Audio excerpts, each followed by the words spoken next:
Hi, this is Mrs. Mallet, and today we're going to talk about dividing a monomial.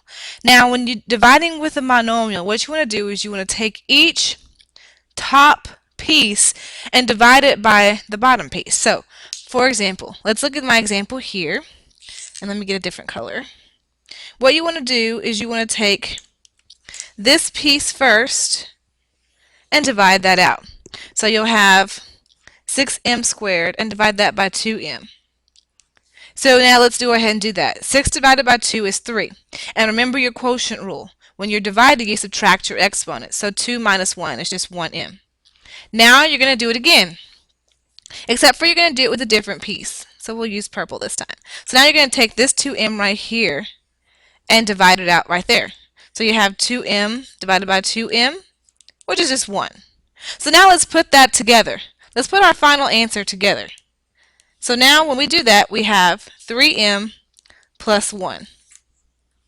Okay, let's try it with a different one. Remember, you want to do each piece separately. Okay, so now let's do this one. I'm not going to change colors this time. Okay, so we have the 16x to the 6th. Divide that by 4x squared. So now let's divide that out. 16 divided by 4 is 4. And then it's going to be x to the, now remember you subtract your exponent, so 6 minus 2 is also 4. So you have 4x to the 4th. Okay, let's do the next piece. You have 20x to the 3rd over 4x squared. 20 divided by 4 is 5, and then 3 minus 2 is just 1x. Okay, we have negative 12x, our last piece, divided by 4x squared. Now negative 12 divided by 4 is negative 3. And I have 1x up top and 2 on the bottom. So 1 minus 2 is a negative 1.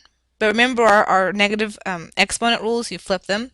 So you still have 1 left over on the bottom. If I have 1 up top and 2 on the bottom and I cancel, I still have 1 left over on the bottom. So now we can put our answers together. And I have 4x to the 4th, positive 5x, and a negative 3 over x.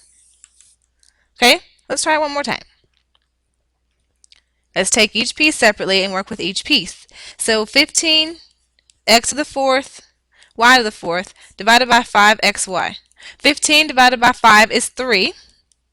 And let's subtract our x's. 4 minus 1 is I have 3 x's left over. And 4 minus 1 again is I have 3 y's left over.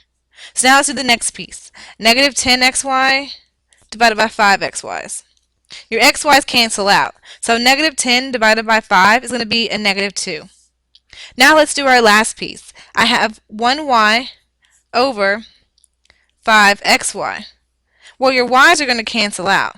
And even though it appears that you have nothing on top, you always do. 1 is always there. So if you have to bring them out sometimes, bring them out. Okay, so now we have 1 over 5x. So now let's put it all together. Let's put our answers all together. And we have 3x to the 3rd, y to the 3rd, minus 2, plus 1 over 5x. The biggest important thing you want to remember when dividing with a monomial is you want to do each piece separately. Notice in all these examples, I took each piece and divided it into each one separately. That's the easiest way it's going to help you lay it out to see what you're working with. Okay, and then at the end, string all of your answers together into one new polynomial like we did here.